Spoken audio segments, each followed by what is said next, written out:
दोस्तों जय हिंद। दोस्तों यहाँ पर आज हम लोग जो है चर्चा करेंगे कि NIOS DElEd versus supreme court का जो केस है वो उसका मामला कहाँ तक पहुँचा है। यहाँ पर जो मेन पार्टी हमारी है जो नंदन बोहरा, ये इनको जो है सुप्रीम कोर्ट में लगातार परिश्रम करना पड़ रहा है। आप इसके बारे में महसूस कर सकते हैं कि एक हाई कोर्ट का केस लड़ने की क्या स्थिति होती है। उत्तर प्रदेश में वाले इस बात को समझ रहे हैं, सुनवाई नहीं हो पा रही है। अगर सुप्रीम कोर्ट में 3 तारीख को डेट लगी थी मार्च में और इसके बाद 7 फरवरी को डेट लग गई, इसी बात से अंदाजा लगाया जा सकता है कि ये प्रयास कहाँ तक पहुँचा है। इस बात में कोई दो राय नहीं है कि एनआईओएस डीएलएड वर्सेस बीएड दोनों के केस में काफ़ी मजबूती है। अगर पहलू को सही तरीके से प्रस्तुत कर दिया जाता है तो केस दोनों पक्ष काफ़ी स्ट्रांग है।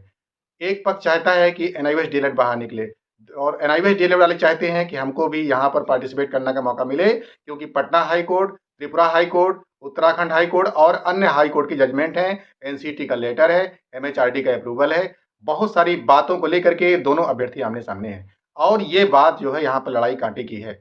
यहाँ पर मुख्य रूप से दलील और पैरवी। दोस्तों इन बातों पर, इन पहलुओं पर ध्यान देना। यहाँ पर बात करते हैं कि आखिर बदलाव में क्या हुआ है। बदलाव में तमाम फेक वीडियो यूट्यूब पर बनाए जा रहे हैं। सुप्रीम कोर्ट में केवल एक बदलाव ये हुआ है कि कई भाषाओं में जो क्षेत्रीय भाषाएं हैं एनईपी के तहत जो है और केंद्र सरकार की योजना है कि जो हमारी क्षेत्रीय भाषाएं हैं उनको महत्व दिया जाए। इसके महत्व को समझते हुए माननीय सर्वोच्च अदालत में भी जो फैसले हैं वो कई भाषाओं में आएंगे, जिससे वहाँ के लोगों को उसके पहलू से अवगत होने में दिक्कत ना हो। अक्सर लोग ट्रांसलेटर का यूज़ करते हैं, अक्सर लोग दूसरी भाषा में प्रयोग करते हैं। तो बदलाव में केवल एक ही बदलाव हुआ है, भाषा संबंधी बदलाव। सुप्रीम कोर्ट में जो और बातें हैं वो यहाँ पर आपके वीडियो से संबंधित नहीं है। यहाँ पर बात कर लेते हैं एनआईओएस डीएलएड की। दोस्तों एनआईओएस डीएलएड के बारे में मैंने इसमें इसके पूर्व बता दिया कि ये काफ़ी संवेदनशील मामला है और इसमें 14 लाख अभ्यर्थियों का भविष्य जुड़ा हुआ है, जिनको प्रशिक्षण लेते समय ये बताया गया कि आप कक्षा 1 से कक्षा 8 तक पढ़ाने के लिए वैध रहेंगे, क्योंकि वो उसको पढ़ा रहे थे। यहाँ पर बात बीएड और एनआईओएस डीएलएड या बीएड वर्सेस बीटीसी की बिल्कुल नहीं है। यहाँ पर सेवा पूर्व और सेवाकालीन प्रशिक्षण आमने सामने है। एक प्रशिक्षण जो कि सेवाकालीन है उसको सरकार प्रोत्साहन दे रही है, उसके लिए संसद में बिल ला रही है, उसको उसके लिए हाई कोर्ट में जो है केस लड़ने के बाद जीत मिल रही है। उसके बावजूद भी राज्य सरकार नहीं करती है, फिर हाँ करती है, फिर नहीं करती है। एनआईओएस डीएलएड वाले अभ्यर्थी कहते हैं कि हमको जॉब क्यों नहीं मिल पा रही है, क्या एनआईओएस डीएलएड बोर्ड फर्जी है? कई लोगों ने यूट्यूब पे वीडियो डाला, मैं देख रहा हूँ। तो आप इसका खुद ही जवाब पा सकते हैं कि फर्जी क्या होता है, इसको जानिए पहले। फर्जी का मतलब है जिसका कोई सिर पैर नहीं है, जिसका कोई आधार नहीं। यहाँ तो आधार नहीं, पूरी तरह से आधारशिला है, आधार की तो कोई बात ही नहीं है। तो दोस्तों उम्मीद है कि आप लोगों को अपने अस्तित्व की जानकारी होगी। आप किसी के सामने रोना रोएंगे तो आपको लोग कमजोरी समझेंगे ना, इसलिए आप अपने आप को स्ट्रांग और मजबूत करिए। आप गर्व से करिए कि हमने एनआईओएस से डीएलएड किया है, हमारे लिए बिल पास हुआ है। क्या बीएड के लिए भी कोई बिल पास हुआ? एनसीटी ने लिख कर दे दिया। क्या डीएलएड के लिए कोई बिल पास हुआ? जी नहीं, आपके लिए पास हुआ। आपके लिए सरकार ने सोचा कि ऐसे तमाम अभ्यर्थी हैं जो कि प्राइवेट विद्यालयों में पढ़ा रहे हैं और इस कारण उनको भी प्रशिक्षित होने का अवसर मिल सके, ताकि शिक्षा की गुणवत्ता बढ़े। एनसीटी कह रही है कि शिक्षा की गुणवत्ता में बीएड भी शामिल है। एकदम सत्य है, कोई दो राय नहीं कि बीएड जो है कुछ जो है कहने का मतलब कि अपर प्राइमरी और जूनियर हाई स्कूल इसके लिए अब तो बात यहाँ तक भी चर्चा में है, अभी उड़ी नहीं है। तमाम लोगों ने वीडियो डाले हैं कि बीएड वालों को भाई जो है असिस्टेंट प्रोफेसर बनने का मौका मिलेगा। दोस्तों बैठक चल रही है, केंद्र सरकार में बैठ के चल रही है। शिक्षा मित्र कहते हैं हमारे बारे में हो रहा है काम, बीएड वाले कहते हैं हमारे बारे में काम हो रहा है, लेकिन सच ये है कि एनईपी के बारे में काम हो रहा है। एनईपी के ढांचे में जो फिट बैठेगा उसी की बात मानी जाएगी, इसमें कोई दो राय नहीं है। अब प्रश्न ये है कि एनआईओएस डीएलएड और बीएड में कौन जीतेगा? तो इसका फैसला यूट्यूब में नहीं होगा, इसका फैसला सुप्रीम कोर्ट में होगा।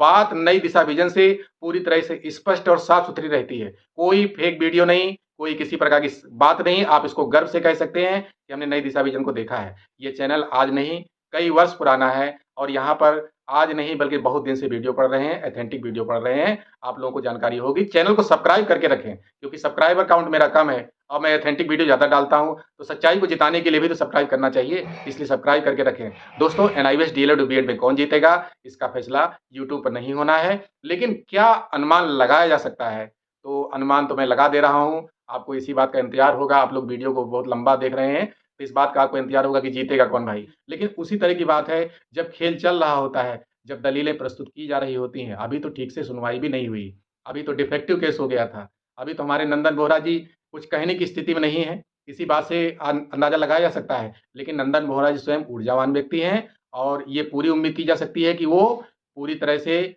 जैसे कि बिहार वाले अभ्यर्थी लड़े थे, जैसे कि त्रिपुरा वाले अभ्यर्थी लड़े थे, उसमें किसी से 19 नहीं है, वो भी एक स्ट्रांग जो है तैयारी कर रहे हैं। और इस कारण ये कहा जा सकता है कि जो आपका केस है, उसमें दोस्तों एविडेंस बहुत स्ट्रांग है। आपके पास एमएचआरडी का अप्रूवल है, आपके पास एनसीटी का लेटर है, एनसीटी ने स्वयं पत्र लिख करके राज्य सचिवों को पटना हाई कोर्ट का जजमेंट को एक्सेप्ट करते हुए कहा है, राज्य सचिवों को, जो आपके स्टेट सेक्रेटरी हैं, उनको सीधा पत्र लिख करके बता दिया कि भाई हम वर्डिक्ट को स्वीकार करते हैं। अब अगर सुप्रीम कोर्ट, देखिए पेंच यहाँ पर मैं बता देता हूँ, मैं पहले जजमेंट नहीं दूंगा, मैं जज नहीं हूँ, लेकिन आपको पेंच बता रहा हूँ कि जब सुप्रीम कोर्ट ने इसके पहले कहा है 69,68,500 की भर्तियों में कहा क्या है कि इसका अधिकार की कौन से शिक्षक लिए जाएंगे, कौन से प्रशिक्षण शिक्षक लिए जाएंगे, इसका अधिकार पूरी तरह से एनसीटी को है। बीएड को लेने का जो प्रस्ताव था वो भी एनसीटी ने दिया कि यहाँ पर इनको ब्रिज कोर्स करा के लिया जा सकता है, अमेंडमेंट है, मैं कभी आपको उस पर वीडियो बनाऊंगा। अब आप बताइए, एनसीटी ने बीएड को कह दिया, अब एनसीटी ने डीएलएड को भी तो कह दिया, एनसीटी ने एनआईओएस डीएलएड को भी कह दिया, राज्य सचिवों को कह दिया पत्र लिख करके। अब वो पत्र लिख करके जब कोर्ट जाएगा अभ्यर्थी और जज साहब को दिखाएगा, तो जज साहब क्या कहेंगे कि भाई ये एनसीटी ने नहीं लिखा है, या एनसीटी केवल बीएड के लिए है, एनसीटी एनआईओएस डीएलएड के नहीं है। दोस्तों यहाँ पर सारे पहलू पे विचार हो रहा है, आप खुद ही विचार कीजिए। ये सोशल मीडिया है, यहाँ पर मैं जो कहूँगा वायरल हो जाएगा, लेकिन आप खुद ही विचार कीजिए कि सच्चाई क्या है। सच्चाई तो ये है कि जो एनसीटी कह रही है वही होगा। बीएड वर्सेस बीटीसी केस में भी वही होगा जो एनसीटी कह रही है, एकदम सत्य है। मैं आपको ओपिनियन बता रहा हूँ, लेकिन जजमेंट नहीं आया इसलिए मैं कुछ नहीं कह सकता।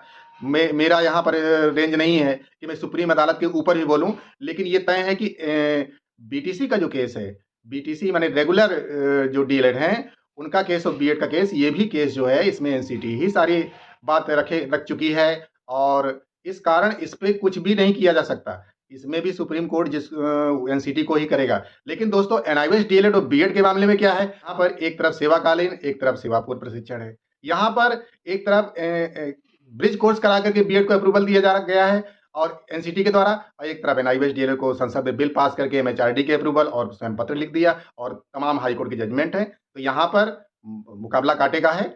आप इसको महसूस करिए और खुद दीजिए, खुद देखिए और हर पहलू पर विचार कीजिए। मैं तो कल फिर मुलाकात करूंगा आपसे इस मुद्दे में बात करने के लिए।